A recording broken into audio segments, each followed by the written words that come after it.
Die verbondsmaal in konteks deel 2. Daar's gepeter met die skrif. In deel 1 het ek uitgewys hoe Satan dit wat Jahwe vir 'n goeie doel geskep en gegee het, verdraai en vir bose doeleindes gebruik. 'n Voorbeeld hiervan is die son, maan en sterre, wat deur Jahwe aangestel is om die vasgestelde tye te bepaal. Dit wil sê die feeste, maande, jare en seisoene. Deur die eeue het die Satan hierdie hemelliggame met afgoderry, astrologie en bygelowe besoedel. Met die gevolg dat baie mense vandag bang geword het om die tekens te gebruik soos Jahwe dit oorspronklik bedoel het, in plaas daarvan om die Skepper se kalender en vasgestelde tye raak te sien. Vermy hulle die onderwerp uit vrees vir die vervalsing wat die vyand daaromheen geskep het. Ek was in gesprek met 'n Christen en het hom vertel van die feeste wat ons hou en toe hy hoor dat ek praat van die maan en op die volmaan wat van die feeste gehou word, toe noem hy dit dat dit hekse en sataniste ook die maan gebruik vir hulle rituele en dat dit boos is om die maan te gebruik.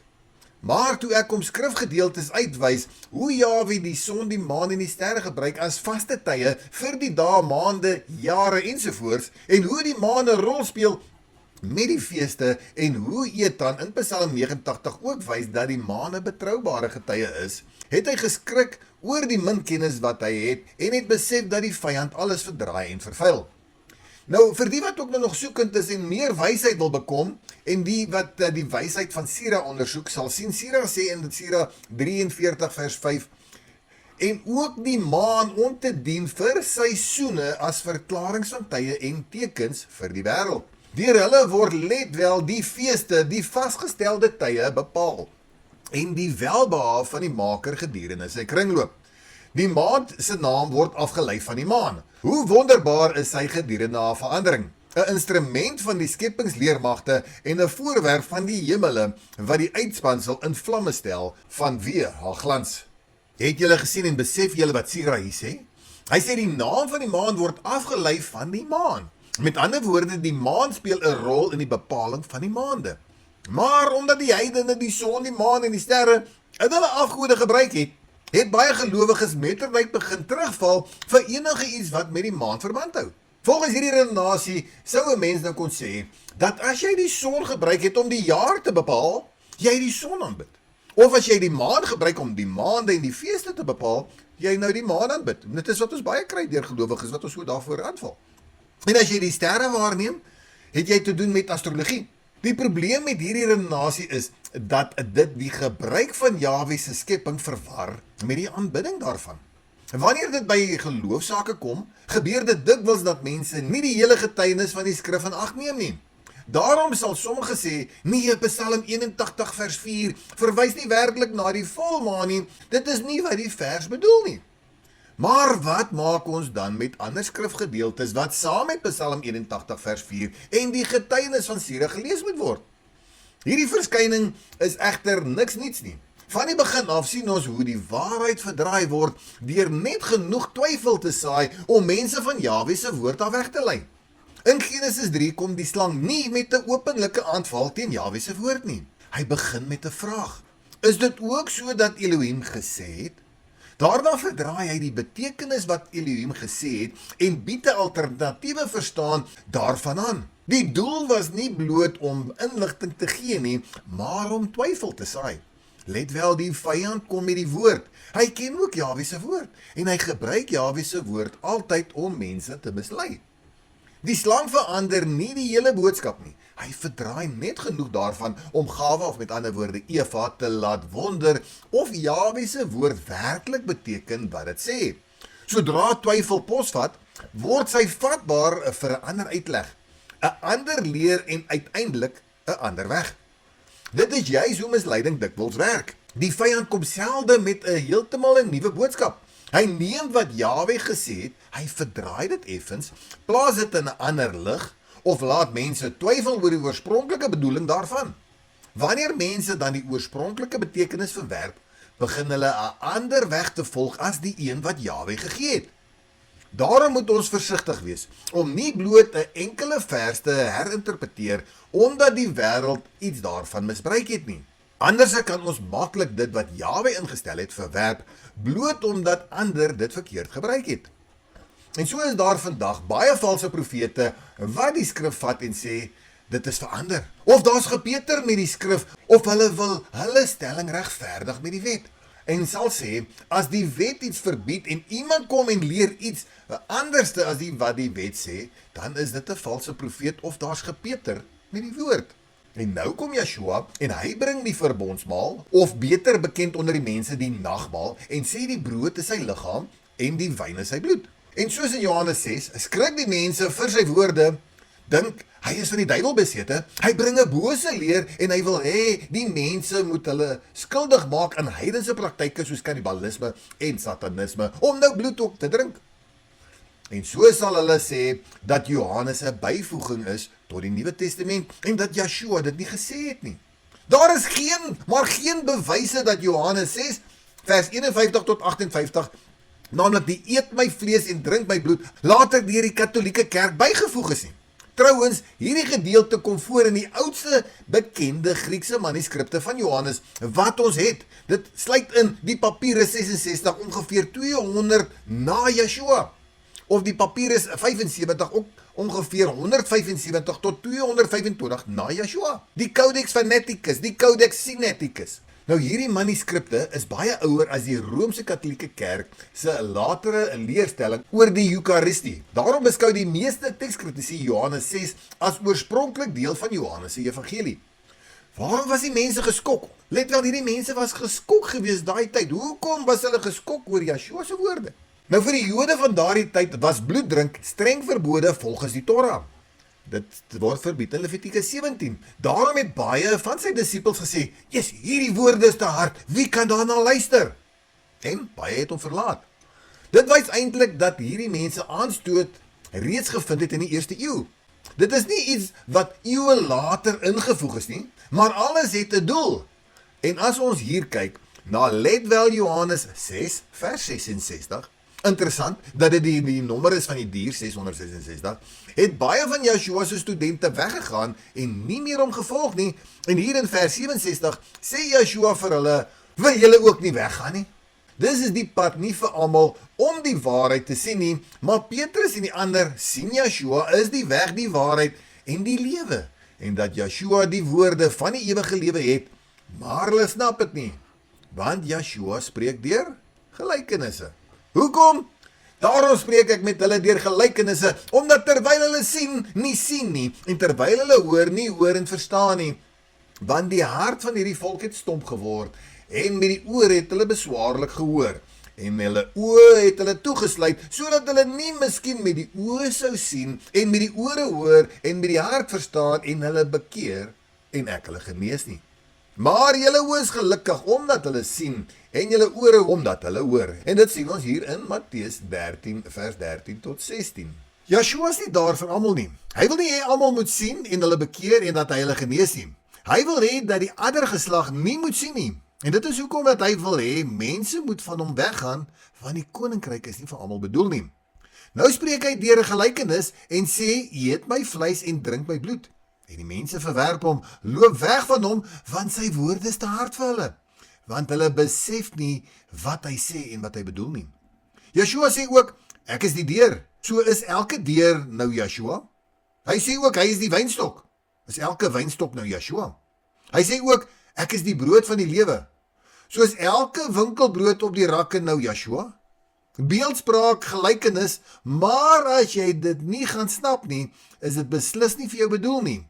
En sal Yeshua jou opwek in die laaste dag? Beslis nie. As ons so na Johannes 6 vers 54 kyk. So kom ons kyk nou na die mentaliteit van die volk nou van vandag. Yeshua sê, daar as julle sy vlees eet en sy bloed drink, het julle die ewige lewe. Nou sê vir my, waar sien ons dat hulle nou hom stikkend gebyt het en sy vlees geëet het en sy bloed gedrink het? Ons sien dit nie. Hulle het brood en wyn geëet en gedrink. Nie fisies sy liggaam geëet en gedrink nie, maar ons sal valse profete in ons midde hê om ons van Yeshua af weg te lei. En dan sal hulle volgers sulke goed kwyt raak op sosiale media sonder om enige feite te staaf of enige bewyse te bring dat die skrifgedeeltes in die Nuwe Testament 'n byvoeging tot die skrif was nie. Nee, hulle gee niks bewyse nie, want Dit is net hulle eie misleidende opinies wat hulle van hulle valse profete wat hulle so aanhang gesien het. Hulle volg hulle blindelings na die verderf omdat hulle eerder na hulle valse profete se woorde wil luister en hulle gesag hoër ag as die van Yeshua. Nou verder sê Yeshua ook, van die hart van hierdie volk het stom geword en met die ore het hulle beswaarlik gehoor en hulle oë het hulle toegesluit. Matteus 13 vers 15. Dit beteken dat 'n mens die woorde kan hoor, maar die bedoeling mis. Jy kan die letterlike woorde lees, maar die geestelike betekenis begryp jy nie. Dit sluit nou mooi aan by Johannes 6 vers 54. Die mense hoor, eet my vlees en drink my bloed. Hulle verstaan dit letterlik. Yeshua praat egter van 'n dieper geestelike werklikheid. Daarom struikel baie oor sy woorde. Nou dieselfde patroon sien ons dikwels deur die skrif. Nou Nikodemus hoor van die wedergeboorte en dink aan 'n tweede fisiese geboorte, Johannes 3. Die Samaritaanse vrou hoor van die lewende water en dink aan gewone water, Johannes 4. Die skare hoor van die brood uit die hemel en dink aan fisiese brood, Johannes 6. Die disippels hoor van die suurdeeg van die fariseërs en hulle dink aan brood, Matteus 16 vers 6 tot 12. Yeshua gebruik dikwels fisiese beelde om geestelike waarhede oor te dra. Die probleem is nie altyd dat mense die skrif verwerp nie. Soms lees hulle die woorde, maar hulle mis die bedoeling daarvan. Daarom sê Yeshua, terwyl hulle sien, sien hulle nie, en terwyl hulle hoor, hoor hulle nie en verstaan hulle nie. Matteus 13 vers 13. Dieselfde gebeur in Johannes 6. Die mense hoor Yeshua praat van sy vlees en sy bloed en hulle verstaan dit letterlik. Hulle dink hy leer iets wat teen die Torah ingaan, in plaas daarvan om die dieper betekenis van sy woorde te soek. Struikel hulle oor die letterlike formulering daarvan. So werk misleiding ook dikwels. Soms word die betekenis van 'n teks verdraai deur iets daarby te voeg, maar ander kere word die betekenis verloor omdat mense die woorde verkeerd verstaan of buite konteks uitleef. Die vraag is daarom nie net wat staan daar geskrywe nie, maar ook wat word bedoel deur wat geskrywe staan. Dit vorm 'n sterk brug tussen Genesis 3, Matteus 13 en Johannes 6. Die slang verdraai die betekenis van Jahwe se woorde om nie van die boom van kennis van goed en kwaad te eet nie. Die mense in Yeshua se tyd verstaan sy woorde verkeerd. Hulle weier om van hom te eet of sy leer aan te neem nie. En Yeshua self waarsku dat baie sal hoor, maar nie sal verstaan nie. Nou hierdie tema loop soos 'n goue draad deur die skrif. Die wat Johannes 6 simbolies verstaan, besef die eet van Yeshua se vlees beteken om hom in geloof te ontvang. Die drink van sy bloed beteken om deel te hê aan sy offer en verbond. Wat ook al 'n mens se uitleg is, die teks self is nie 'n bekende latere byvoeging nie. Die gedeelte bestaan in die oudste manuskripte wat ons van Johannes besit. As ons soos Yeshua sê in Johannes 4, die Vader in gees en in waarheid wil aanbid, beteken dit ons moet fokus na die geestelike betekenis van alles. Soos Yeshua die fisiese tempel vergelyk met sy liggaam, maar die Jode het gedink hy praat van die fisiese tempel. So moet ons meer geestelik na die woord kyk. En dit is wat Paulus gesnap het van Yeshua se leer. En so sê Paulus ook dat ons liggaam 'n liggaam is van die apartgestelde of die Heilige Gees. En dan baie belangrik, kyk wat sê Paulus hier in 1 Korintiërs 6 vers 20. Want julle is duur gekoop, verheerlik Elohim dan in julle liggaam, in julle gees, wat aan Elohim behoort. Dus moet ons Elohim in ons liggaam verheerlik, want sy gees woon in ons. Nou in 1 Korintiërs 10 vers 16 praat Paulus van die verbondsmaal, die beker van danksegging en die brood. En hy sê, die brood wat ons breek, is dit nie die gemeenskap met die liggaam van Messias nie? En dan trek hy 'n vergelyking met Israel wat die vleeslike offers gebring het en sê, het die wat die offers eet nie gemeenskap met die altaar nie? Dis het Yeshua van ouds wat hierdie vleeslike offers gebring het, daai tyd, deel gehad aan die altaar van Jahwe, want hulle het tot sy eer die offers gebring en dis deel aan Jahwe gehad. Jahwe wou altyd in hulle midde gewees het, deel van hulle wees, in hulle harte wees, en dit is hoekom dat Jahwe nie wil hê dat hulle op enige ander plek hulle offers of hulle feeste moet hou nie. Hy wil die middelpunt van hulle feeste en hulle offers wees. En as ons nou so mooi kyk na Deuteronomium 12 vers 5, moet ons die fees of offers hou waar sy naam gevestig is. Dit wil sê, hy moet deel wees daar en ons moet deel wees van hom en deel hê van sy altaar en van die altaar se vleis en brood eet. Dus vergader ons in sy naam en offer daar en vier die fees daar, want hy is die middelpunt van alles. En nou kom Yeshua, die tempel, wat nie met mense hande gemaak is nie, en hy sê in Matteus 18 vers 20, want waar 2 of 3 in my naam vergader, daar is ek in hulle midde. Besef julle wat hy sê? Hy is die tempel, die altaar in ons midde, en ons het deel aan hom. Hy is die middelaar, die middelpunt van die offers, en ons moet deel hê aan sy offer. Maar nee, mense snap dit nie, want die woorde is te hard. Nie regtig die woorde om van hom te eet nie, maar om te besef, dieselfde Jahwe van die Ou Testament, die man met wie ons 'n verbond het. En dis wat dit so moeilik maak, en wat so hard is vir hulle, want hulle ken hom nie, dink nie, hy is Jahwe van die Ou Testament nie. Hulle sien nie dat hy, Yeshua, gister, vandag dieselfde is tot in ewigheid nie. En dit is hoekom dat hulle nie deel van sy altaar, deel van sy offers kan wees nie. En hulle loop weg uit sy midde. En sy naam woon nie onder hulle nie.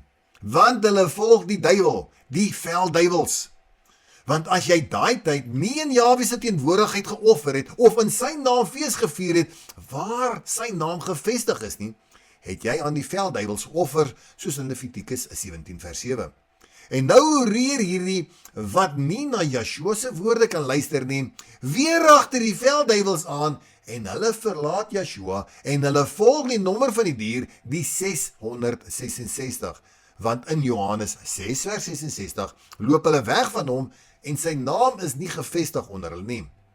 En nou kom Paulus en hy sê, jy kan nie deel aan Yeshua wil hê, en steeds die beker van die velduiwels wil drink nie. Jy kan nie nou lou wil wees nie, jy moet warm of koud wees. Of jy aanvaar Yeshua vir wie hy is, en jy drink uit sy beker. Laat sy naam in jou midde gevestig wees, of jy moet maar, soos die ander, heeltemal wegstap, want as jy lou is, sal hy jou uit sy mond uitspieg. Jou liggaam is hierdie geestelike tempel. Nou kyk gou hoe simbolies jou liggaam is teenoor die tempel van Israel van ouds. Nou die voorhof is jou liggaam, jou uiterlike lewe, jou liggaam. Die geestelike betekenis daarvan, die deel wat die wêreld sien. Die waskom, water in die liggaam, dit was vir reiniging. Reiniging deur die woord. Die brandofferaltaar, dis jou maag, jou spysverteringsstelsel. Dit wat ontvang word en omgeskakel word in energie. Die kandelaar, jou oë, dit is die lig van die liggaam. Die toonbrode, die voeding. Woord van Elohim as geestelike voedsel. Die reukaltaar, asemhaling en gebed. Gebede wat opstyg na Jahwe. Dan kry jy die allerheiligste. Dit is jou hart, jou innerlike mens, die plek van gemeenskap met Jahwe. Nou jou maag kan simbolies gesien word as die altaar van jou geestelike tempel. Wat bring jy in hierdie tempel? Bring jy eer of oneer in jou liggaam? Wat kom in en wat gaan uit jou liggaam? Sit jy onrein kos in jou tempel, soos die Grieke die tempel tydens die Makkabeërs besoedel het om varke op die altaar te offer? Offer jy ook onrein diere in die tempel van jou? Indien wel, offer jy dit nie aan Jahwe nie, want sy naam is dan nie gevestig in jou tempel nie. Jy offer aan die velduiwels. Eet jy rein vleis, dan offer jy reinheid aan Jahwe, dan heer sy naam in jou tempel. En as jy sondig, hoe reinig jy jou altaar, jou liggaam? Deur sy bloed. As jy simbolies sy bloed, dit wil sê die wyn drink, het jy deel aan sy liggaam, sy dood en opstanding, en die wyn of sap wat jy drink, wat jy op jou altaar uitgiet, reinig jou, en jy raak deel aan hom, en van sy offers, soos Israel van ouds, en so ook nou. En die lofoffer van Levitikus 7, bring jy, en jy dank hom daarvoor. Maar nee, die vyand het 'n kopie van die waarheid gemaak. En nou is mense geneig om te sê, die verbondsmaal is vals, dis heidens, en dit is deur die kerk ingebring. En so kry die vyand dit reg, deur hierdie vervalsing, dat ons nie die ware moet aanvaar nie. In deel 3 gaan ons bietjie dieper delf en ons gaan kyk wie Yeshua eintlik werklik is. En as daar kans is, gaan ons kyk na die lof, dank en die drankoffers van die wet, hoe die lof, die dank en die drankoffers van die wet hulle volle betekenis en vervulling in Yeshua vind. As jy honger en dors na elke woord wat uit die mond van Elohim uitgegaan het, moet jy beslis nie deel 3 misloop nie. Mag jy 'n geseënde dag hê. Shalom.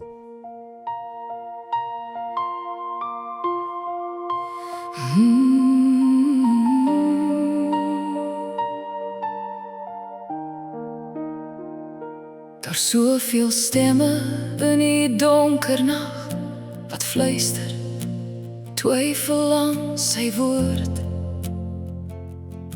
Net soos die slang in Eden lang gelede, verdraai wat Jahwe sê. Wat Jahwe goed gemaak het van die begin af, voor deur die wêreld vas verklaar. Maar die waarheid staan soos maan en sterre, getrou deur elke jaar. Gee my oë om te sien, gee my ore om te hoor. Laat my hart die stem herken van die Herder, van die kudde spoor. Ek eet van die brood van die lewe, ek drink uit die beker van genade. U woorde is gees, u woorde is lewe. U roep my nader elke dag. Yahshua,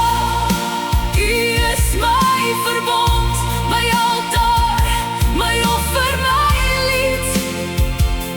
In u teenwoordigheid bly ek vir ewig, want u het die woorde van die lewe vir my gegee.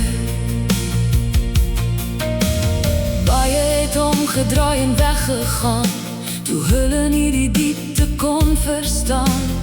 Hulle het die letter gehoor, maar nie die hart van u plan. Net soos die brood wat gebreek word, en die wyn wat vloei in dankbaarheid, word ons deel van u verhaal, deur geloof en gehoorsaamheid. Gee my oë om te sien, gee my ore om te hoor. Laat my hart die stem herken van die Herder, van die kudde spoor. Ek eet van die brood van die lewe, ek drink uit die beker van genade. U woorde is gees, u woorde is lewe. U roep my nader elke dag. Yahshua, u is my verbond, my altaar, my offer, my lied. In u teenwoordigheid bly ek vir ewig, want u het die woorde van die lewe vir my gegee. Elkeen wat hoor sal verstaan, en elkeen wat sien sal erken. Nie maar die wat doorsnaai die waarheid, sal drink uit die fontein van lewe.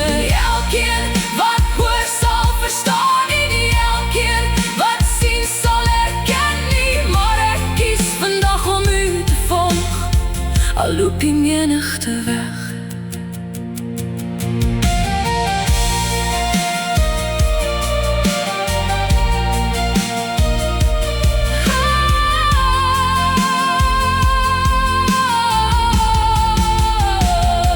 Ek eet van die brood van die lewe, ek drink uit die beker van genade. U woorde is gees, u woorde is lewe.